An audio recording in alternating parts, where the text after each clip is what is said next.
A woman dressed like you does not walk into Ellington Trust with a check this large. Vivian Cole held the paper between two manicured fingers, high enough for the whole marble lobby to see. Naomi Carter stood on the other side of the glass counter in a faded brown coat, her hands folded tight around an old envelope and a small brass key she did not understand. Before Naomi could answer, Vivian tore the check in half. Then she tore it again. The pieces fell like dead leaves onto the shining floor, while customers in suits turned their heads, and one young man lifted his phone. Naomi did not scream. She bent down slowly, knees shaking, and picked up the first broken piece. "That was for my grandson," she whispered. "Caleb needs surgery today." Behind Vivian, the scanner gave one sharp beep. A red warning flashed across the private banking screen. Vault identity conflict detected. Vivian's smile vanished for half a second. Then she slammed her palm over the monitor and looked back at Naomi as if the poor widow had done something criminal. "Security," Vivian said, her voice cold enough to freeze the room. "Remove this woman before she embarrasses herself further." The guard near the bronze doors stepped forward. His polished shoes stopped inches from the torn check. Naomi stayed on her knees, gathering the pieces one by one, careful not to lose even the smallest corner of her husband's signature. She had carried that check inside an envelope for 3 weeks. She had slept with it under her pillow. She had pressed it against her chest on the bus ride from the hospital. It was the last thing Samuel had left her before he died, the last promise he had written with a shaking hand. Now it lay in pieces under strangers' shoes. A woman in a cream suit whispered, "People will try anything for money." Someone else laughed quietly. Another phone came up. Naomi heard the camera click. The sound hurt more than the tearing. Vivian leaned over the counter and lowered her voice, but not enough to hide the insult. "You poor people always think a sad story makes paper real." Naomi looked up. Her eyes were wet, but her voice stayed small and steady. "My grief is not fake. My husband's name is not fake. And my grandson's pain is not a performance." For the first time, the lobby went still. Even the guard paused. Vivian's mouth tightened. She looked again at the torn pieces in Naomi's hands, then at the old envelope. On the front, in faded blue ink, were 2 words, Ellington Trust. Vivian saw it. Naomi saw her see it. So did a young teller at the next station, a quiet man named Aaron who had been watching from behind his computer. His fingers stopped moving. Vivian reached over the counter. "Give me that envelope." Naomi pulled it closer to her chest. No, it was not loud. It was not brave in the way rich people like to see courage. It was the voice of a woman who had already buried too much. Vivian's face hardened. You walk into a private bank with dirty shoes, a forged check, and a story about a sick child. Now you refuse to hand over evidence. Naomi stood slowly. The brass key slipped from the edge of the envelope and struck the marble floor. The sound was small, but it carried through the lobby like a bell. Clink. Vivian stared at it. Aaron stared at it. The guard stared at it. The key was old, heavier than a house key, with a tiny crest engraved into its head. 3 lines. A circle. A letter, E. The same crest carved above the entrance of the bank. Vivian's throat moved. She recovered fast, too fast. "Pick that up," she snapped at the guard. "Now." But before the guard could bend, Naomi reached down first. Her fingers closed around the key. She did not know why Vivian looked afraid of it. She only knew it had been in Samuel's envelope, wrapped beside the check, beside the hospital note, beside the last words he had written to her. "If they refuse you, do not leave until they open what I left behind." A second beep came from the private banking desk. Louder this time. Aaron's screen blinked from blue to red. He leaned closer, his face losing color. Vivian saw him looking and hissed, "Close that window." Aaron did not close it. His eyes moved from the screen to Naomi, then to the torn check in her hand. "Miss Cole," he said carefully, "the system is asking for vault verification." Vivian turned on him. "I said close it." The customers whispered again, but the tone had changed. It was not laughter now. It was curiosity, suspicion, a heavy silence with a question inside it. Naomi clutched the torn check and the brass key, her old envelope crushed against her chest. She looked smaller than everyone in that lobby, poorer than everyone, easier to dismiss than everyone. but the machine behind the counter kept flashing red, as if the bank itself had recognized something the people inside it refused to see. The guard stepped closer. "Ma'am, you need to leave." Naomi looked toward the glass doors, then down at the torn check. If she left, Caleb might not make it through the night. If she stayed, they might call the police. Vivian lifted her chin, already winning back the crowd. "Take her out." The guard reached for Naomi's arm. Then a deep voice cut across the lobby from the private elevator. "Stop." Everyone turned. A tall man in a dark suit stood beside the elevator, still as stone, his eyes fixed not on Naomi's coat, not on her shoes, not on her tears, but on the brass key in her hand. Marcus Ellington had entered without a sound. Vivian went pale. The guard froze. Naomi held her breath. Marcus took one slow step forward and asked, "Where did you get that key?" Marcus Ellington's question landed harder than Vivian's insult. "Where did you get that key?" The lobby held its breath. Naomi looked at the tall man by the private elevator, then down at the brass key pressed into her palm. She did not know his name, but she knew everyone else did. The guard lowered his hand. Vivian straightened her jacket too quickly. Aaron stopped breathing behind the counter. Naomi swallowed. "My husband left it to me," she said, with the check she tore. Marcus looked from the key to the ripped paper in her trembling hand. His face did not soften. Not yet, but something in his eyes sharpened. Vivian stepped in before silence could help Naomi. "Mr. Ellington, she is confused." She came in with a suspicious check, no appointment, no proper identification for private banking, and now she is making claims about a key. Naomi flinched at the word suspicious, but she did not lower her head. Around them, rich customers stared from leather chairs and polished counters. A man with a gold watch whispered, "This is why private banks need stricter doors." A woman clutched her purse as if poverty could steal through the air. Naomi felt every look. Her coat was old. Her shoes were cracked. Her phone screen was broken. In her pocket was a hospital bill folded so many times the edges had gone soft. Across the lobby, Vivian's diamond bracelet caught the light each time she pointed. One world had marble, glass, security, and cold perfume. Naomi's world had bus fare, cheap medicine, and a child waiting under white hospital sheets. Marcus took another step forward. "Show me the check." Vivian answered first. "It is destroyed." "I did not ask you," Marcus said. Vivian's smile froze. Naomi slowly opened her hand. The torn pieces shook against her palm. She had tried to keep the signature pieces together, but Vivian had ripped through the middle. Marcus leaned in just enough to see the ink. His jaw tightened, then released. It was not proof. Not enough. But it was not nothing. Naomi saw that tiny hesitation and felt one small breath return to her chest. Then her cracked phone rang. The sound was thin and desperate in the quiet lobby. The screen showed Grady Children's Hospital. Naomi looked at Marcus, then at Vivian, as if asking permission from a room that had already judged her. Vivian smirked. "Go ahead. Let us hear the next part of the performance." Naomi answered with shaking fingers. A nurse's voice came through, loud enough for those nearby to hear. "Mrs. Carter, Caleb's condition is worsening. The deposit must be processed today, or the surgery team cannot hold the slot." Naomi closed her eyes. The lobby no longer felt cold. It felt like it was closing around her throat. "I am trying," she whispered. "Please tell him Grandma is coming back." Caleb's small voice came on for 1 second, weak and frightened. "Grandma, did Grandpa's paper work?" Naomi pressed the torn check to her chest. "Not yet, baby." Vivian rolled her eyes, but Marcus turned toward her sharply. "Enough." The word was quiet, but it cut clean. For a second, hope lifted in Naomi's face. Maybe one person in that marble room had heard the pain beneath her shame. Maybe the check would be taped together. Maybe the key meant something Samuel had never had time to explain. If you're watching this, tell me honestly, would you believe the poor widow holding torn paper or the bank officer standing behind the glass? Because in that moment, every person in that lobby had to choose what kind of truth they trusted. But hope did not last.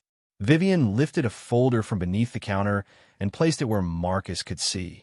"Mr. Ellington, this branch has seen fraud before. People learn founder names online. They copy logos.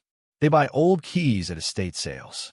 If we reward this, every desperate stranger in Atlanta will walk in claiming a vault. The crowd murmured again, this time with fear instead of laughter. Marcus looked at the key, then at Naomi, then at the torn check. His authority filled the room, but his doubt was still there. Naomi felt it. She hugged the envelope closer. I'm not asking for a vault, she said. I'm asking for the money my husband told me would save my grandson. Vivian leaned closer, lowering her voice into a blade. Then give us the envelope and leave before this becomes a police matter. Naomi's fingers tightened. No. Aaron looked at Marcus and finally spoke. Sir, the system did not flag the check as ordinary fraud. It asked for private vault verification. Vivian snapped. Aaron, stay in your position. Marcus raised one hand, and Aaron fell silent. Then Marcus looked directly at Naomi. What was your husband's full name? Naomi's lips parted. Vivian's face changed before Naomi even answered. Just a flicker. Just enough. Naomi saw fear in the woman who had torn her hope apart. She held the ripped check higher, still broken, still shaking, and said Samuel Ellington. The lobby went silent. Marcus did not move. Vivian did not breathe. And behind the counter, the red screen blinked again. The name Samuel Ellington froze the lobby. Marcus stared at Naomi as if she had opened a locked room inside his own mind. Vivian's hand slid toward the red screen, slow and nervous, but Aaron pulled his keyboard closer before she could touch it. Naomi saw the fear flash across Vivian's face. She saw Marcus stop breathing for 1 second, but none of it helped Caleb. Her cracked phone buzzed again in her coat pocket. Grady Children's Hospital. Marcus said, Mrs. Carter, wait here. Vivian stepped in fast. Sir, that name proves nothing. It proves I need to ask more questions, Marcus said. Then Darius Blake, the branch manager, came out from the private hallway with a folder under his arm and a smile that looked trained, not kind. Mr. Ellington, we should not discuss sensitive matters in the lobby. And we certainly should not delay fraud procedure because someone used a famous name. Fraud. The word tore through Naomi almost as sharply as Vivian had torn the check. The guard shifted closer. Customers leaned in. Phone stayed raised. Naomi held the ripped paper against her chest. My husband told me to come here if I had no one left. Darius tilted his head. And where is your husband now? Naomi looked down. Buried. The lobby went quiet, but not with mercy. It was the silence of people deciding whether grief was evidence. Darius nodded as if he had one. Then he cannot confirm your story. Naomi turned slightly away from the cameras, protecting the torn check, the old envelope, and the brass key. Marcus noticed the hospital visitor bracelet still wrapped around her wrist. He also noticed the bill sticking from her coat pocket, folded until the paper had gone soft. Who is Caleb? He asked. Naomi swallowed. My grandson, 7 years old. His heart is weak. They gave us until today. Her phone buzzed again. This time she answered. The nurse's voice came through thin and urgent. Mrs. Carter, the deposit has not arrived. If we do not get confirmation soon, Caleb may lose the surgery slot. Naomi closed her eyes. Please, give me a little more time. A small voice slipped onto the line. Grandma. Caleb sounded tired, too tired for 7. Did Grandpa's paperwork? Naomi pressed the torn check to her chest. I'm still trying, baby. Grandpa said it was our rescue paper, Caleb whispered. The words changed the room. Aaron lowered his eyes. One woman in pearls stopped recording. Even Marcus looked down at the ripped check like it had become heavier. Vivian rolled her shoulders, fighting for control. A sick child does not make a forged document real. Naomi did not answer with anger. She only slid the hospital bill from her pocket and placed it beside the torn check pieces on the counter. The contrast was cruel. Marble beneath unpaid medicine. Gold pins beside bus transfers. Vivian's diamond bracelet beside Naomi's shaking hands.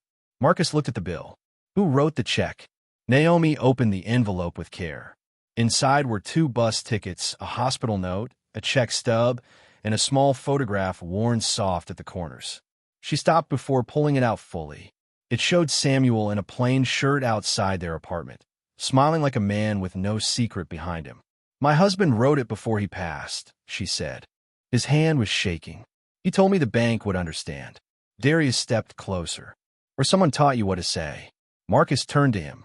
Why did the system ask for vault verification? Darius smiled too quickly. Old software. It misreads unusual instruments. Aaron lifted his head. Sir, that was not ordinary. It pulled a private code. Vivian snapped. Aaron. But the damage was done. Naomi did not know private codes. She knew the smell of hospital antiseptic. She knew Caleb's small fingers around hers. She knew the empty drawer where medicine money should have been.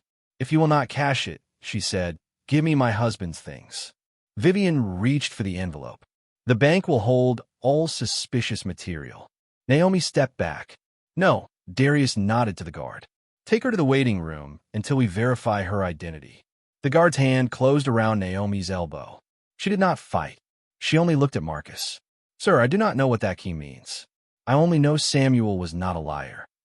Marcus's eyes moved to the brass key. The crest. The old metal. Darius refusing to look at it. Then Naomi's phone slipped from her hand and hit the floor. The cracked screen lit up with a message. Deposit deadline. 4 p.m. Final notice. The old photograph slid out beside it.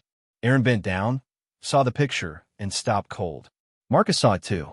In the background, behind Naomi's smiling husband, stood a younger Marcus Ellington at a foundation event. Naomi looked from the photograph to Marcus and whispered, Why are you in my husband's picture? Naomi's question made the marble lobby feel smaller. Why are you in my husband's picture? Marcus did not answer right away. He took the photograph from Aaron with 2 careful fingers, as if one rough movement could break something older than paper. In the picture, Samuel stood outside a modest apartment building, wearing a plain gray shirt, his arm around Naomi. Behind them, half blurred by sunlight, a younger Marcus stood near a charity banner with the Ellington crest. Same crest, same 3 lines, same circle, same letter, carved into the brass key in Naomi's hand. Marcus stared at the image. Where was this taken? Naomi's voice stayed low. At a free clinic fundraiser. Samuel said he was just helping carry boxes. Vivian gave a quick laugh. Too quick. A public event, Mr. Ellington. Anyone could have taken a picture near you. Darius nodded. Exactly. This proves nothing. But Aaron looked at the key, then at the photograph, then at the red screen still blinking behind the counter. Sir, he said, the private code came from the same crest. Marcus turned toward him. Show me. Vivian stepped between them. With respect, Mr. Ellington, this is turning into a spectacle. Marcus looked past her. It became a spectacle when a customer's check was torn in the lobby. The words landed softly, but Vivian's face tightened as if she had been slapped by silence. Naomi still stood near the guard, one hand on the old envelope, the other holding the brass key. She was tired. Her wrist hurt where the guard had gripped her. Caleb's deadline glowed on her cracked phone like a clock nobody else had to obey. Yet she did not beg. She only watched Marcus walk toward Aaron's station. Aaron opened the vault verification log. Red letters filled the screen. Private Vertolurtreise.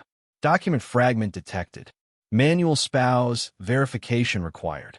The word spouse made Naomi blink. Vivian saw it too. Darius saw it and stopped smiling. Marcus's eyes sharpened. Why would a torn check trigger spouse verification? Aaron swallowed. It should not, unless the check was linked to a protected estate file. Naomi heard the words, but could not place them in her life. Estate files sounded like rich people. Protected sounded like locked doors. She knew rent. She knew medicine. She knew Samuel eating soup from a chipped bowl and pretending he was not in pain. Darius stepped close to Marcus and lowered his voice, but the lobby was too quiet to hide all of it. Sir, this could expose old family matters. We should move this upstairs. Vivian added, and remove her first. Naomi's fingers tightened around the key.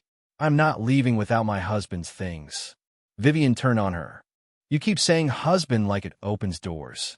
Naomi looked at the torn check pieces in her palm. It opened my grief. That is enough for me. For 1 second, nobody spoke. Then Marcus asked, Aaron, pull the archived crest registry. Aaron hesitated. I need manager clearance. Darius placed his hand over the scanner. Denied. Marcus looked at him. Why? Darius smiled again, but sweat had appeared near his temple. Because archived private vault files require legal authorization. We cannot chase every emotional claim. Vivian nodded fast, especially one built on a ripped check and a street market key. At that, Naomi lifted the brass key. Her voice trembled, but did not break. Do not call it cheap. My husband wrapped it in his hospital blanket the night he died. The lobby changed again. Not fully, not into belief, but into discomfort. The kind of discomfort people feel when cruelty becomes too visible to defend. Marcus turned back to the photo. There was a foundation event 12 years ago, he said slowly. My father attended most of them. Darius cut in. Many people attended those events. Marcus ignored him. Samuel was there. Naomi nodded. He helped poor families fill out forms. He never said he owned anything. He said rich people liked their names on walls, but poor people needed names on medicine bottles. Marcus looked at her then, not like a banker looking at a customer, like a son hearing a voice he had buried. Vivian noticed and moved quickly. She snatched the photograph from the counter before Aaron could scan it. This is personal material. We should secure it. Naomi stepped forward. Give that back. The guard moved between them. Vivian held the photo, just out of reach. You are not in charge here. Marcus's voice dropped. Miss Cole, put the photograph down. Vivian froze, then obeyed slowly. But as she placed it back, her thumb dragged across Samuel's face, bending the corner. Naomi flinched as if the paper had skin. Aaron finally found another way into the registry, using a read-only terminal. A folder appeared, but half the file was sealed. Only one line opened before the system locked again. Vault E17, founder family hold. Spouse access pending. The whole lobby went silent. Spouse. Again. Naomi's breath caught. Marcus stepped closer to the screen, but before he could read more, the display went black. Aaron tried the keyboard. Nothing. Darius lifted his phone and pretended surprise. System outage. That happens with old archives. Vivian's eyes flicked to him. Too fast. Marcus saw it. Aaron saw it. Naomi saw only the screen die at the very moment her husband's name seemed close enough to touch. Her tiny hope disappeared behind black glass. Then an alert printed from the terminal beside Aaron. One thin paper slid out, trembling in the tray. Aaron picked it up and went pale. Marcus held out his hand, but Darius moved first. He took the page, folded it, and said, This is restricted. For the first time, Marcus's calm voice carried anger. Hand it to me. Darius did not move. Vivian whispered, almost too low to hear. If that page gets out, everything opens. Naomi looked from Vivian to Darius, clutching the torn check and a brass key. Marcus heard the whisper. So did Aaron. And in that silence, everyone understood one thing. Somebody in Ellington Trust was not afraid of Naomi lying. They were afraid she was telling the truth. Darius held the folded page like it was a loaded weapon. Marcus kept his hand out. Hand it to me. Darius did not move. Vivian's whisper still hung between them. If that page gets out, everything opens. The lobby had heard enough to become dangerous. Not because people believed Naomi yet, because they were no longer sure Vivian was telling the truth. Vivian saw that shift. Her eyes moved across the phones, the guards, the VIP clients near the velvet ropes, and the torn check still shaking in Naomi's hand. Then she did what cruel people do when they feel the floor moving under them. She attacked the weakest person in the room. This is exactly how fraud spreads, Vivian said loudly. Assad Vido, a sick child, a famous name, a dirty envelope, and now everyone forgets bank security. Naomi's shoulders sank, but her hand tightened around the brass key. Marcus looked at Darius. Open the page. Darius slipped it behind his folder. Not in a public lobby. You made it public when you let your staff tear a customer's check, Marcus said. A few customers murmured. Vivian heard them and moved faster. She grabbed the old envelope from the edge of the counter before Naomi could stop her. Naomi stepped forward. That belongs to me. Vivian held it up like evidence in court. No, this belongs in investigation. The guard blocked Naomi with one arm. Not hard. just enough to remind everyone who had power and who did not. Naomi looked at the envelope in Vivian's hand. Inside were Samuel's last words, the check stub, the hospital note, and the little pieces of hope she had carried through grief. Her voice trembled. "Please do not bend it." Vivian smiled. "Now she says please." Aaron's face darkened. Marcus took one step forward, but Darius cut him off with a smooth, official voice.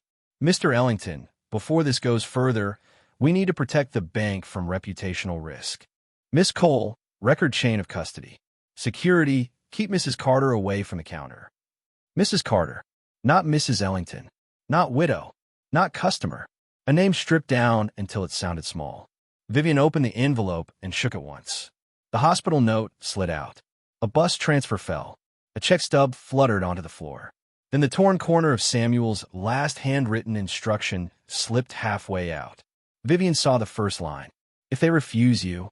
Her expression changed. Only for a second. But Naomi saw it. Marcus saw it. Vivian folded the paper back before anyone else could read more. "Nothing relevant," she said. Naomi's eyes filled. "You read his words." "I read a prop," Vivian said. The insult hit the lobby differently this time. One woman lowered her phone. A man with a gold watch looked away. But Darius raised his voice before pity could grow. "Mrs. Carter, because you presented suspicious instruments and refused to surrender materials, we will ask you to sign an incident acknowledgement before leaving." Aaron looked up sharply. "Leaving?" Darius smiled at Naomi. "Yes. You will leave the premises until legal review is complete." Naomi turned toward Marcus. "Sir, my grandson does not have legal review time." Vivian placed a form on the counter and slid a pen across it. "Sign here. Confirm you understand the bank is not responsible for your false expectations." Naomi stared at the paper. It was not just a form. It was a trap dressed in polite language. If she signed, Vivian would turn her grief into an admission. If she refused, they would say she was difficult. Behind her, the guard stepped closer. Around her, rich clients watched, as if this was a lesson in what happens when poor people walk through the wrong doors. Naomi picked up the pen. Her hand shook so badly the tip tapped against the marble. For one tiny second, Vivian's mouth lifted. Marcus said, "Mrs. Carter, you do not have to sign anything until counsel reviews it." Darius turned cold. "With respect, Mr. Ellington, branch compliance is my authority. And tearing checks is branch compliance." Marcus asked. Darius did not answer. Vivian leaned toward Naomi, voice low and sharp. "Sign it, or I will call the police and tell them you tried to use a forged founder instrument." Naomi looked at the torn check pieces in her palm. She thought of Caleb's small voice asking if Grandpa's paper had worked. She thought of Samuel wrapping the key in his hospital blanket. Then she set the pen down. "I will not sign a lie." The words were quiet, but they cut through the room. Vivian's face hardened. "Then you leave with nothing." She reached for the torn check pieces. Naomi pulled them back against her chest. The motion made the brass key slip from her fingers and slide across the counter. It stopped beside Aaron's terminal. Before Vivian could snatch it, Aaron picked it up. The screen behind him lit red again. This time it did not say conflict. It said scan key TO, continue. The lobby went silent. Darius snapped, "Do not scan that." Aaron looked at Marcus. Marcus looked at Naomi. Naomi looked at the key, then at the envelope in Vivian's hand. For the first time, Vivian's power looked like fear wearing lipstick. "Give it to me," she hissed. Aaron did not. He held the brass key in the air, and on the metal, beneath the crest, a tiny number appeared in the light. 817, the same number from the sealed vault file. Marcus saw it. His voice dropped. "Miss Cole, why did you say that key came from a street market?" Vivian's lips parted, but no answer came. Then Naomi's cracked phone buzzed again on the floor. Caleb's hospital message flashed across the screen. "Surgery slot will be released in 30 minutes. Naomi reached for it, but the guard blocked her path. And behind the counter, Aaron slowly turned the brass key toward the scanner. Aaron slowly turned the brass key toward the scanner, and every breath in the lobby seemed to stop with it. Darius moved first. "Aaron, step away from that terminal." His voice was sharp now, no longer polished. Aaron's hand froze above the scanner. Vivian's fingers tightened around Naomi's old envelope. Naomi stood with one hand pressed to her chest, the torn check pieces trapped beneath her palm, and the other hand reaching toward the phone on the floor. Caleb's message still glowed there. Surgery slot will be released in 30 minutes. Marcus looked at Darius. Why are you afraid of scan? Darius forced a thin smile. I am afraid of liability. Marcus did not blink. That is not what I asked. Vivian stepped forward. Mr. Ellington, if that key is fraudulent, scanning it could contaminate a protected archive. Aaron looked at the red screen. The system is asking for it. Systems make errors, Vivian snapped. Naomi's voice came softly from behind the guard. People make them too. Vivian turned, ready to cut her down again, but Marcus lifted one hand. Let her speak. That tiny order did not save Naomi. It only gave her 10 seconds of air. She pointed at the envelope in Vivian's hand. My husband told me never to lose that key. He said if the paper failed, the key would speak. The word struck Marcus harder than she expected. His eyes moved to the crest. 3 lines. A circle. A letter, E. Aaron swallowed and lowered the key onto the scanner. The machine did not beep once. It gave 3 low tones, like a locked door waking up after years of silence. The screen flashed white, then red, then gold. Private vault trace accepted. Naomi did not understand the words. The crowd did. Phones rose again, but this time nobody laughed. Vivian whispered, that cannot be right. Aaron leaned closer. It is reading Vault E17. Darius stepped behind him. Shut it down. Marcus's voice cut him off. Do not touch that keyboard. A second message appeared. Document fragment required. Aaron looked at Naomi. Mrs. Carter, the torn check. Naomi hesitated. After everything they had done, handing over the pieces felt like giving them Samuel's bones. Marcus noticed. He softened his voice, but only a little. You may place it yourself. Naomi walked forward slowly. The guard moved aside under Marcus's stare. Her cracked shoes crossed the same marble where Vivian had dropped her shame minutes earlier. She laid the torn check pieces beside the scanner, aligning Samuel's broken signature with trembling fingers. Vivian watched every movement like a woman watching a match approach dry grass. The scanner light passed over the ripped paper. Once, twice, then the screen changed again. Check instrument linked to protected estate file. Manual spouse verification required. The word spouse returned, brighter than before. A woman in pearls gasped. The man with the gold watch lowered his eyes. Naomi stared at the screen as if it had spoken a language from another life. Spouse, she whispered. Why does it say that? Marcus did not answer. He could not. Not yet. But his face had changed. Doubt was still there, but now had to share space with fear, guilt, and memory. This is the moment to ask yourself what that key really means, because Vivian already knows more than she is saying, and Darius is not afraid of a poor widow. He is afraid of the file behind her name. Aaron clicked the next prompt. The system asked for archived authorization. Darius pushed forward again. This stops now. We have no legal witness. Marcus turned to him. Then get one. Darius's mouth tightened. At this hour? Now. Hope moved through Naomi so quickly it hurt. Then Vivian crushed it. She placed Naomi's envelope flat on the counter and slid out Samuel's folded note. Before anyone calls legal, we should confirm whether these materials were altered. Naomi reached for it. Do not touch his letter. Vivian held it higher. You do not decide procedure. She unfolded just enough to read the first line again. If they refuse you, her eyes flicked to the scanner, then to Darius. She knew the letter mattered. Marcus saw that flicker. Put the letter down. Vivian smiled, but her hand shook. Of course. Instead of placing it near Naomi, she laid it beside Darius's folder, far from the scanner. Tiny hope. New obstacle. The proof was in the room, but not in the right hands. Then Aaron's terminal made one final sound. A locked profile opened for half a second before the system froze. Samuel Ellington Private Vault. Authorized physical key, E17. Linked surviving spouse, record sealed. The lobby went silent. Naomi's lips trembled. Surviving spouse? Darius reached past Aaron and slammed the terminal cover down. The screen went black. Marcus's comm broke for the first time. "You just interfered with an active verification." Darius said nothing. Vivian folded Samuel's letter again, too tightly. At that exact moment, Naomi's phone rang from the floor.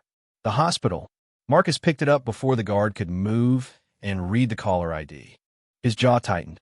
"Mrs. Carter," he said, handing it to her. "Answer it." Naomi took the phone with both hands. Before she could speak, Caleb's weak voice came through. "Grandma, did the key work?" Across the counter, Aaron stared at the scanner. A new message blinked beneath the black glass, faint but visible. "Final verification location, private vault level." Caleb's weak voice came through the cracked phone like it had traveled from the edge of a cliff. "Grandma, did the key work?" Naomi could not answer at first. Her eyes moved from the black terminal to the brass key, from the torn check to Vivian's fingers gripping Samuel's letter. The whole lobby waited for a miracle the bank had not yet allowed. Marcus stood still, holding the phone between Naomi and the crowd. His face had changed again, less distant, more human. "Caleb," Naomi whispered, "Grandma is still here." The boy breathed softly. "Do not let them take Grandpa's paper." Naomi pressed the phone to her heart. "I will not." Vivian gave a sharp little laugh. "Now a child is instructing bank procedure." Marcus turned toward her, and for the first time, Vivian stepped back before he spoke. "No one touches her documents again without my authorization." Darius's face hardened. "Mr. Ellington, this is still a restricted matter." "Then restrict your hands," Marcus said. The lobby went silent. Naomi looked at him with fear and confusion. She had been insulted so many times that kindness felt like another trap. Marcus seemed to understand. He did not reach for her. He did not promise what he could not prove. He only picked up the torn check pieces from the scanner tray and placed them back in front of her, flat and careful, as if broken paper deserved respect. "Mrs. Carter," he said, "I cannot tell you what this means yet, but I can make sure no one destroys what your husband left you." Naomi's mouth trembled. "That is all I asked for." Aaron opened a security pouch and laid it on the counter. "We can seal the check fragments, the key, and the envelope together," he said. "Chain of custody. Camera recorded." Vivian snapped, "Aaron, you are not legal." Marcus looked at him. Today he is the only person in this lobby acting like evidence matters. Aaron lowered his eyes, but his hands stayed steady. For the first time since Vivian tore the check, Naomi saw one small kindness survive in the room. Not enough to save Caleb. Not enough to open the vault. But enough to keep Samuel's last promise from being crushed under polished shoes. Marcus turned to the guard. "Step away from her." The guard obeyed. Naomi's elbow still carried the ache of his grip. She rubbed it once, then stopped, ashamed of showing pain. Marcus saw that too. "Have someone bring Mrs. Carter a chair." Naomi shook her head. "I do not need a chair. I need the hospital to wait." The words were not loud. They were worse than loud. They made the marble room feel useless. Gold signs, private doors, red screens.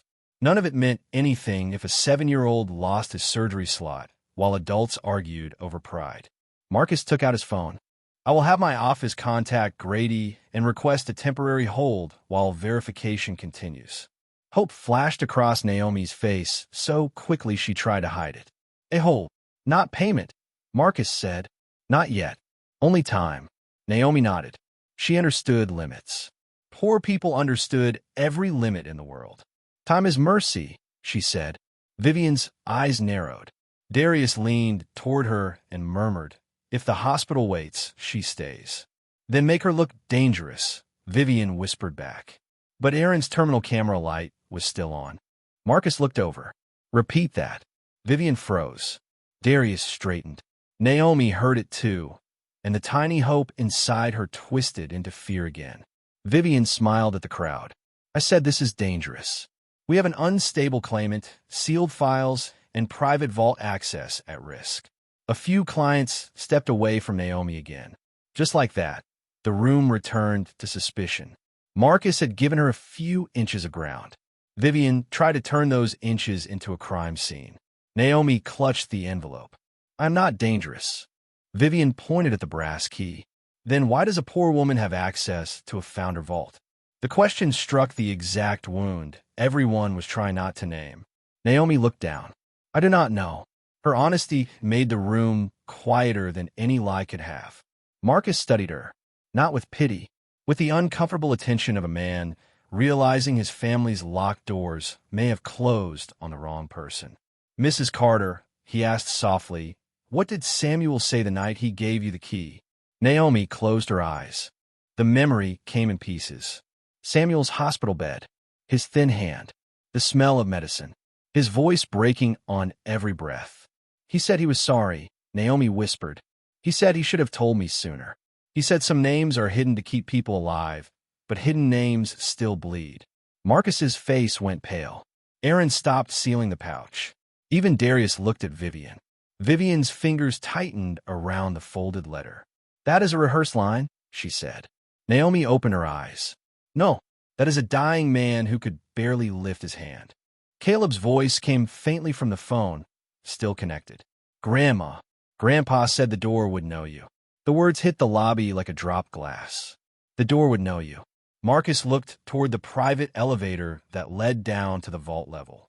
Darius moved in front of it without thinking. Too fast. Too guilty. Marcus noticed. Naomi noticed. Vivian noticed that Marcus noticed. Why are you blocking the elevator, Mr. Blake? Marcus asked. Darius forced a laugh. Protocol. Marcus stepped closer. Move. For one breath, Darius did not. Then the elevator behind him chimed. Its screen lit by itself, reflecting gold across Naomi's wet face. Final verification location. Private vault level. Marcus reached for the sealed pouch with the key, the torn check, and Samuel's letter inside. Naomi reached too, not trusting anyone to carry her husband without her. Their hands stopped over the pouch, not touching. Marcus looked at her and said, You carry it. Vivian's smile disappeared. Naomi lifted the pouch against her chest. The elevator doors opened, revealing a quiet corridor of steel and light beneath the bank. And from inside that corridor, an elderly woman in a navy suit stepped out, looked straight at Naomi, and whispered, Samuel said you would come. The elderly woman's whisper made Naomi's fingers lock around the sealed pouch. Samuel said you would come. No one moved. Not Marcus. Not Aaron. Not even Vivian, whose face had lost its polished cruelty for one bare second. The woman stepped out of the vault corridor with a leather folder pressed against her chest. Her name badge read Grace Monroe, Estate Counsel. Naomi did not know her. But Grace looked at Naomi like she had been carrying her face in memory for years. Mrs. Carter, Grace said softly, or maybe I should say the name Samuel wrote in my file. Vivian snapped back to life. Attorney Monroe, this is not the time. Grace did not look at her. It became a time when someone tried to bury the trigger document. Darius's jaw tightened. Careful. Grace turned her eyes to him. I have been careful for 12 years. That is why she is still alive. Naomi felt the words enter her body before she understood them. Still alive. Marcus stepped forward. Grace, what are you saying? Grace opened the leather folder, but only halfway. Inside was an old photograph, a sealed letter, and a copy of a charity clinic registry. She placed the registry on the counter. The same fundraiser. The same date. The same apartment building. Samuel's name was not written as a volunteer. It was written under donor access, then crossed out by hand. Beside it was one note in fading ink. Protect Naomi. Do not list her publicly. Naomi stared at the words. Her breath broke. He wrote my name? Grace nodded, but her eyes were sad.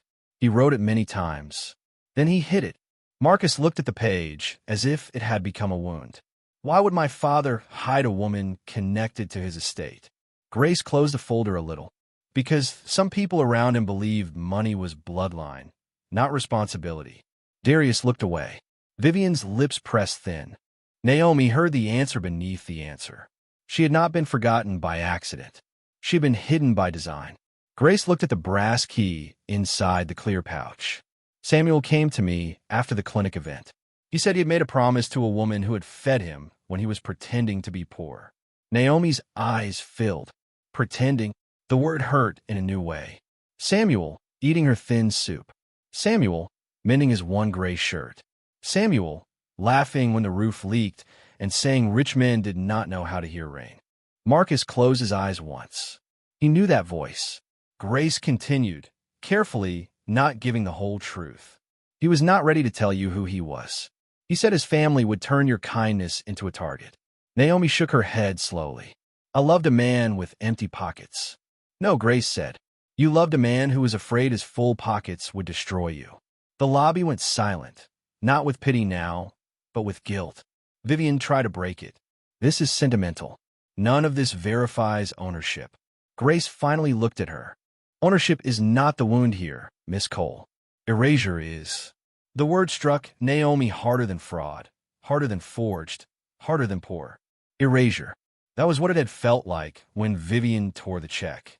Not just paper ripped, a name ripped, a marriage ripped, a last promise made small in front of strangers. Marcus looked at Grace. What happened after the clinic? Grace hesitated. That hesitation was enough to pull fear back into the room. There was pressure, she said. Samuel disappeared from public view for a while. Some records were sealed. Some signatures were challenged.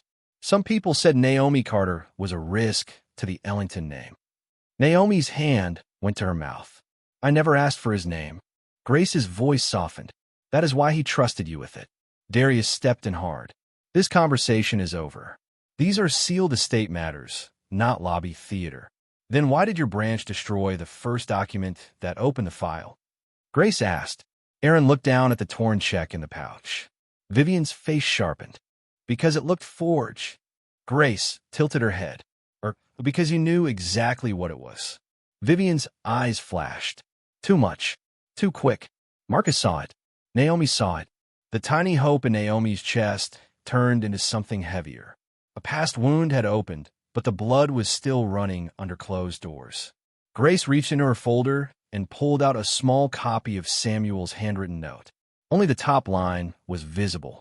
If they refuse you, do not leave until they open what I left behind. Beneath it was another line, half covered by Grace's thumb. Naomi leaned forward, aching to read it. Vivian moved at the same time.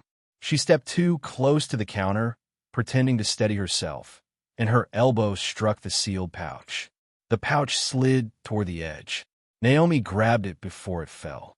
But in that instant, Vivian's other hand slipped Samuel's original folded letter under Darius's folder. Aaron saw the motion. His face changed. Grace saw Aaron's face. Marcus followed his eyes.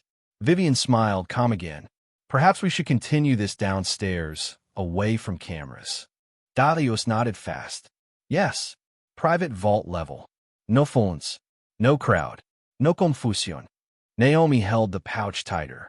The invitation sounded like safety, but it felt like a door closing behind her. Grace stepped closer to Naomi and whispered, "Do not let go of that key." Then Vivian leaned toward Darius and murmured, low enough for only him to hear, but not low enough for Aaron's terminal camera. If she reaches E17 with a real letter, the vault will open. Naomi did not hear every word. Marcus did.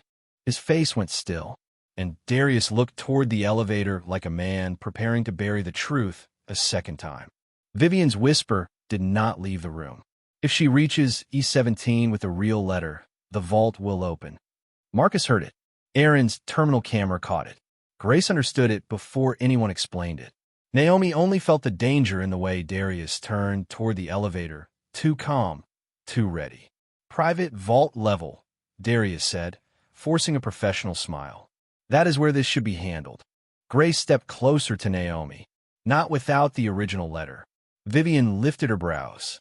The letter is in the sealed pouch. Aaron looked at the clear pouch in Naomi's hands. The torn check was there. The brass key was there. The envelope was there. But Samuel's original folded letter was gone. Naomi looked down slowly. Her fingers tightened around the plastic until it crackled. Where is Samuel's letter? Vivian's face stayed smooth. You must have misplaced it.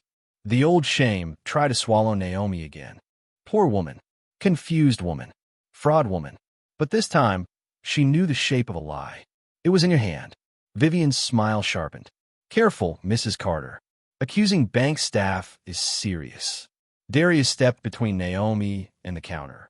This is why we need privacy. She is emotional. She is confused. She is escalating. The word made the guard move closer. Two VIP clients stepped back. A phone camera rose again. In the lobby, Vivian had torn Naomi's check. Now, near the vault, they were trying to tear her credibility. Marcus looked at Aaron. Review the camera. Darius cut in. No, Marcus turned slowly. No. Darius held up the folded restricted page like a shield. Vault procedures cannot be delayed by lobby accusations. We proceed with controlled verification, or we remove all non-essential parties. His eyes slid to Naomi, including her. Grace's voice hardened. The person named in the trigger file is not non-essential. Vivian laughed softly. Named where? On a vanished screen? In a sealed file? In a story from a woman who cannot even keep track of her own letter. Naomi flinched, but she did not step back. Caleb's deadline was still running. Samuel's words were missing. The key was warm through the pouch. She had almost nothing, but she still had that. I may be poor, she said, but I know it was stolen from me. Vivian leaned close enough for Naomi to smell her perfume. Then prove it. Aaron swallowed. The camera can prove it. Darius snapped. Aaron, you are dismissed from this matter. Aaron looked at Marcus, then at Naomi. Fear passed over his face, but so did something stronger. He did not move. Vivian turned to the crowd, voice rising. For your safety, step away from the private corridor. We have an unverified claimant attempting restricted access. Unverified claimant. Not grandmother. Not widow. Not woman whose check had been torn. The guard reached for the pouch. Ma'am, I need to hold that. Naomi pulled it against her chest. No. The lobby gasped as if dignity had become rebellion. Darius pointed. You see? She refuses security. Marcus stepped forward. No one takes that pouch from her. Then you are risking the vault, Darius said. Where you are, Marcus answered. For one small moment, the truth seemed close. Then Vivian lifted Samuel's missing letter from beneath Darius's folder. Not fully, just enough for Naomi to see the edge. Looking for this? Naomi's breath caught. Give it back. Vivian's eyes glittered. Step into the elevator without making a scene, and maybe it stays intact. Grace stepped forward. Miss Cole, that is evidence. Vivian folded the letter once. Slowly, the paper bent under her fingers. Naomi made a wounded sound. Do not tear it. Vivian smiled. Then behave. Marcus's voice dropped to ice. Put the letter down. Vivian did not. Aaron's hand slid toward his keyboard. On his screen, the camera file weighted one button from playback. Vivian saw it. Touch that, and you lose your job. Aaron froze. Naomi looked at him, and he saw the same thing he had seen when she picked up the torn check from the marble floor. Not anger, not power. A person asking the world to stop calling cruelty procedure. Aaron pressed the button. The monitor behind the counter flickered on. Vivian appeared on screen, clear as daylight, slipping Samuel's original letter under Darius's folder while pretending to steady the pouch. The lobby erupted in whispers. Vivian's face went white. Darius reached for the terminal, but Marcus stepped into his path. Do not, Grace said. That is enough to preserve the record. But Vivian was cornered now, and corner people become honest in the ugliest way. She gripped the letter and backed toward the elevator. You people have no idea what Samuel hid in that vault. Naomi's voice shook. Then let him speak. Vivian looked at her with pure hatred. He should have left you in whatever little apartment he found you in. Even Darius looked away. Naomi stood still. Tears ran down her face, but she did not bend. He did not find me there, she said. He was loved there. The elevator chimed behind Vivian. Its doors opened to the steel corridor below. Aaron shouted, She is taking it. Marcus reached for Vivian, but she lifted the letter toward the open gap between the elevator and the wall. One more step, and this disappears. Naomi clutched the pouch with the torn check and brass key. The screen above the elevator flashed. 17 ready for final verification. Grace whispered. Without that letter, the vault may reject her. Vivian smiled through trembling lips. Then the poor widow goes home with nothing. And before anyone could move, The elevator doors began to close with Vivian still holding Samuel's final letter. The elevator doors almost closed on Vivian's smile. Almost. Marcus moved faster than anyone expected. He slammed his palm against the emergency hold button, and the door shuttered open with Vivian still inside, Samuel's final letter raised in her hand like a hostage. The lobby gasped. Darius shouted, "Mr. Ellington, stop interfering with vault protocol." Marcus did not look at him. His eyes stayed on Vivian. "You do not get to hide evidence in my father's bank." Vivian's face twisted. "Your father hid worse than evidence."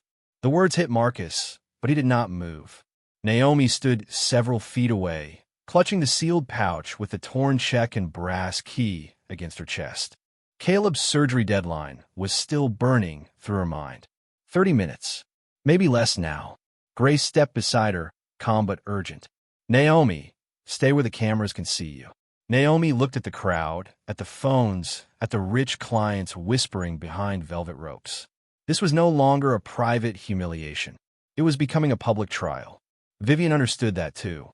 She stepped out of the elevator slowly, letter still in hand. "Fine," she said.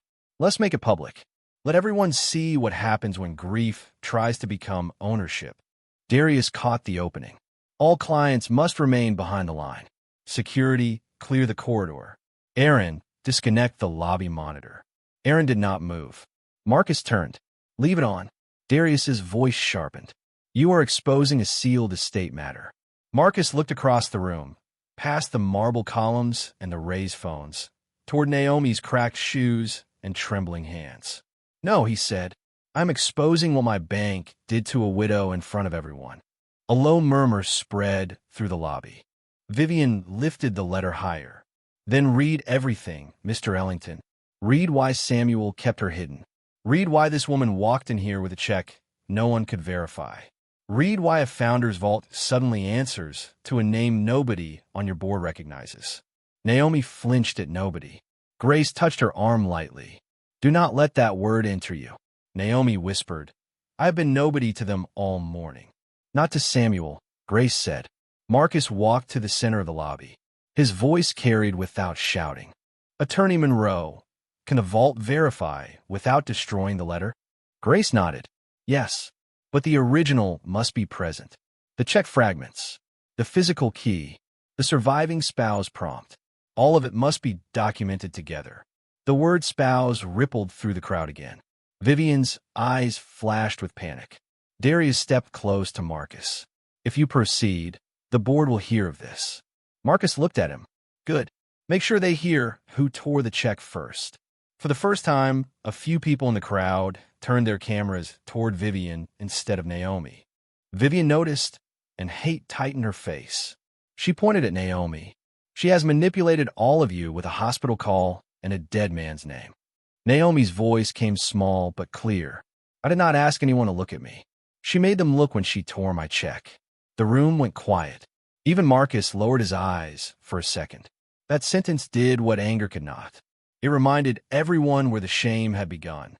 If you were standing in that lobby, with the poor widow holding the torn check, the banker holding the missing letter, and the vault waiting below, would you want the truth opened in public or buried behind private doors? Because the next choice would decide whether Naomi left as a fraud or walked toward the name Samuel had hidden for years. Marcus turned to security. "Set a public verification line. No one touches Mrs. Carter. No one touches the pouch except her. Miss Cole will place the letter on the scanner tray herself, in view of the cameras." Vivian laughed once, but it came out thin. "You trust her?" Marcus said no. "That is why everyone will watch." Grace opened her leather folder and removed a sealed witness form.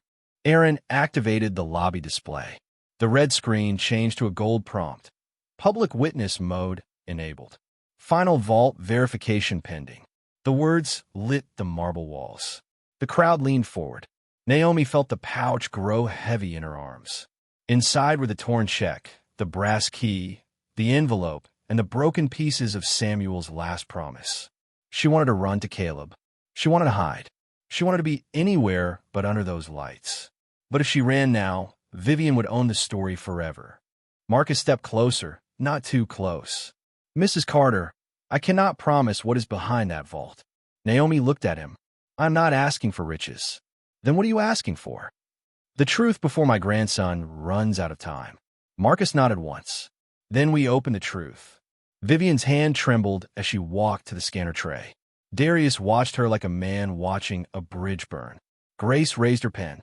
Aaron's finger hovered over the record button. Naomi stepped forward with the pouch, pressed to her heart. The elevator behind them chimed again, waiting for E17. Then the lobby display flashed one final instruction. Place original letter, key, and check fragments TO, begin public verification. Vivian's hand hovered above the scanner tray, and for the first time since Naomi entered Ellington Trust, everyone could see it trembling. The lobby display waited in gold letters. Place original letter, key, and check fragments to begin public verification. Marcus stood to one side. Grace stood to the other. Aaron's finger rested near the record button, but the cameras were already watching. Naomi stepped forward with the sealed pouch pressed to her chest. Her cracked shoes crossed the marble slowly, the same marble where Vivian had dropped her torn check like trash. Now, that same check was the center of the room. Vivian placed Samuel's original letter on the tray first. She tried to do it with dignity, but the paper shook when it left her fingers. Grace leaned in. Original letter present. Aaron repeated, original letter present. Naomi opened the pouch. She removed the brass key, then the torn check fragments, aligning them with the patience of a woman putting a broken prayer back together. Vivian muttered, this still proves nothing. Naomi did not look at her. Then let the truth prove itself. Aaron pressed record. The scanner light passed over the letter. A line appeared on the lobby screen. Handwriting match confirmed. Vivian's face tightened. Darius looked toward the exit. The scanner moved over the torn check. Check instrument linked to estate file E17. The crowd gasped. Naomi's hand went to her mouth. The scanner moved last over the brass key. The machine gave the same 3 low tones as before, but this time the sound did not feel like a warning. It felt like a door remembering its owner. Authorized physical key accepted. Final verification required at Vault E17. Marcus turned to Naomi. You carry the key. Naomi lifted it with both hands. Vivian whispered, this is a mistake. Gracias, no. The mistake was thinking she would never reach the door. The private elevator opened. This time nobody blocked it. Marcus, Grace, Aaron, Naomi, Vivian, and Darius descended to the vault level while the lobby display mirrored the verification feed for every witness above. The corridor below was steel, quiet, and colder than a lobby. At the end stood a massive vault door marked E17. It was not just a box. It was a wall of metal with the Ellington crest carved deep into the center. 3 lines. A circle. A letter E. Naomi stopped walking. Her breath became shallow. Samuel never told me this existed, she whispered. Marcus's voice was low. I am beginning to understand why. Grace opened the witness form. Mrs. Carter, insert the key. Naomi looked at the torn check in Aaron's clear evidence tray, then at Samuel's letter beside it. She thought of Caleb asking if Grandpa's paper worked. She thought of Vivian tearing that paper under bright lobby lights. She thought of the word nobody. Then she inserted the brass key. The vault did not open. Not yet. A camera above the door scanned her face. Vivian exhaled like she had been saved. There. It rejected her. The screen beside the vault blinked. Facial record not found. Darius allowed himself one small smile. Naomi's heart dropped. Then Grace stepped forward. Because the file is sealed under married name protocol. Read the next prompt. Aaron leaned closer. The second line appeared. Speak full legal name as recorded by founder. Naomi stared at the words. I do not know what he recorded. Grace held up Samuel's letter, now unfolded under witness light. He wrote it here. Naomi's eyes moved across the page. If they refuse you, do not leave until they open what I left behind. Beneath it, the line Grace had covered earlier was now visible. Tell them your name is Naomi Carter Ellington, my wife before God, before law, and before every door they locked against you. Naomi stopped breathing. Marcus lowered his head. Even Vivian went silent. Naomi's lips trembled. He married me under that name? Grace nodded. The record was sealed for your protection. Not erased. Sealed. Tears slipped down Naomi's face, but she stood straight. Not rich. Not powerful. Not rescued. Recognized. The vault screen blinked again. Speak full legal name. Naomi placed one hand over the torn check and one hand on the key. Her voice shook, then steadied. Naomi Carter Ellington. For 1 second, nothing happened. Then the entire vault level filled with a deep mechanical sound. Locks turned behind steel. One by one. Heavy. Final. The screen changed. Surviving spouse verified. Naomi Carter. The door opened. Upstairs on the lobby display, the same name appeared in giant gold letters. The crowd erupted in stunned whispers. The woman in pearls covered her mouth. The man with the gold watch lowered his phone. Vivian stepped backward as if the name itself had struck her. Darius whispered, Impossible. Marcus looked at Naomi with shame in his eyes. Mrs. Ellington, he said softly. The title broke her. Naomi covered her face. Not because she was weak, but because after years of being hidden, her name had finally entered a room and no one could tear it up. Inside the vault were sealed boxes, legal folders, a framed photo of Samuel, and one letter placed on top of everything. Grace picked it up, read the label, and handed it to Naomi. To my Naomi, if the world makes you prove what love already knew. Naomi held the letter to her chest. But before she could open it, Aaron's phone buzzed with a call from the lobby desk. He listened, then looked at Marcus. Sir, the hospital is on the line. Caleb's surgery slot is being released now, unless payment is confirmed immediately. Naomi turned from the open vault to Marcus, the gold light on her tear-streaked face, the torn check still lying beside the key. The truth had opened, but Caleb's clock had not stopped. Aaron's words cut through the open vault like an alarm. Caleb's surgery slot is being released now unless payment is confirmed immediately. Naomi turned from the gold-lit vault to Marcus, and for one terrible second, all the money in the world stood behind one last locked procedure. Vivian saw it. Even after the vault had opened under Naomi's name, even after the lobby had seen Naomi Carter Ellington in gold letters, Vivian saw one last chance to make the poor widow feel powerless. How sad, she said, her voice thin but still cruel. A vault can open, but hospitals still need paperwork. Naomi closed her eyes. The torn check lay beside the key, the same check Vivian had ripped because she thought poverty had no witnesses. Marcus looked at Grace. Can fund be released now? Grace opened the top legal folder from the vault and scanned the first page. Her face changed. Samuel prepared an emergency medical authorization. It is tied to the same check instrument. Naomi's hand covered her mouth. For Caleb, Grace nodded slowly. For any child under your care. Darius stepped forward. That still requires internal review. Marcus turned on him. You are finished reviewing her life. The words landed hard. Darius went silent. Marcus took the folder, called the hospital desk himself, and put the call on speaker.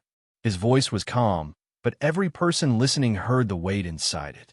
This is Marcus Ellington, CEO of Ellington Trust.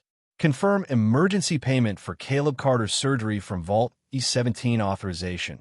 Holder Naomi Carter Ellington. Send the form now. Naomi gripped the edge of the vault table. Her knees almost failed, but she stayed standing. Not because she was not tired, because Samuel's name, Caleb's life, and her own dignity were finally in the same room. The hospital clerk confirmed the transfer hold. Then the surgeon's office came on the line. Mrs. Carter, we have payment confirmation. Caleb stays on the schedule. Naomi broke then. Not loudly, not dramatically. One hand went to the torn check. The other went to her heart. Thank you, Lord, she whispered. Upstairs, the lobby heard it through the live feed, and the same people who had watched her humiliation now watch her grandson be saved by the very paper they had laughed at. Vivian turned away, but there was nowhere to hide. Grace faced her. Miss Cole, you removed evidence, threatened a client, and attempted to obstruct legal verification. Vivian lifted her chin. I was protecting the bank. Marcus looked at the torn check. No, you were protecting your pride. Darius tried to step back toward the elevator. Aaron's voice stopped him.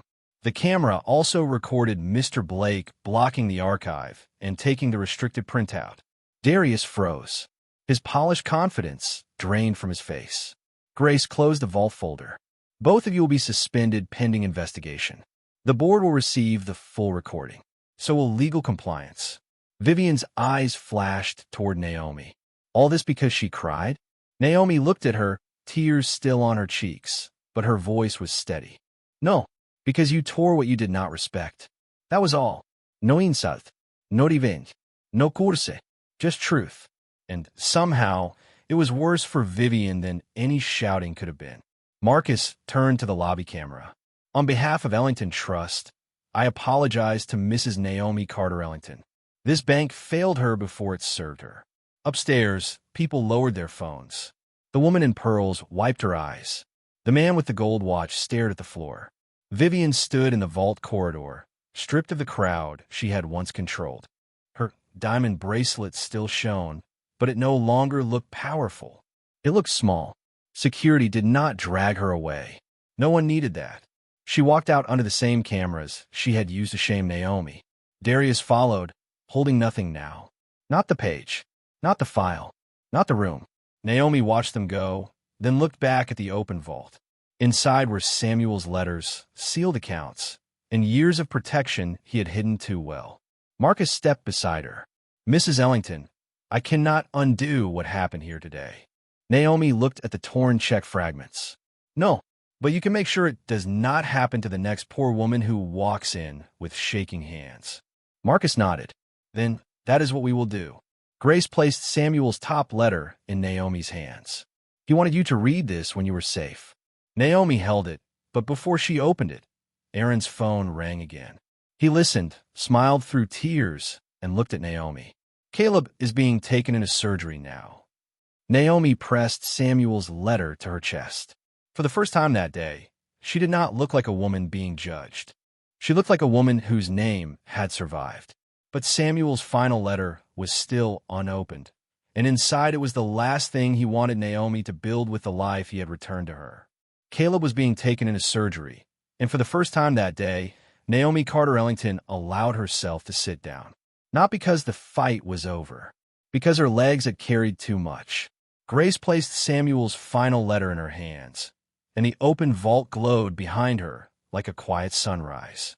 Marcus stood nearby, silent now, no longer the man who had watched from a private elevator. He looked like a son who had learned that power without compassion can become another locked door. Naomi opened the letter slowly. Her fingers trembled over Samuel's handwriting. My Naomi, if you were reading this, then the world made you prove what love should have protected. Forgive me. I hid the truth because I feared my name would bring danger to your door. But hiding you became its own kind of harm. You were never my secret because I was ashamed. You were my shelter because you loved me when I owned nothing in your eyes. Naomi pressed the letter to her mouth. No one rushed her. No one interrupted. No one laughed. Samuel's words continued. Vault E17 holds more than money.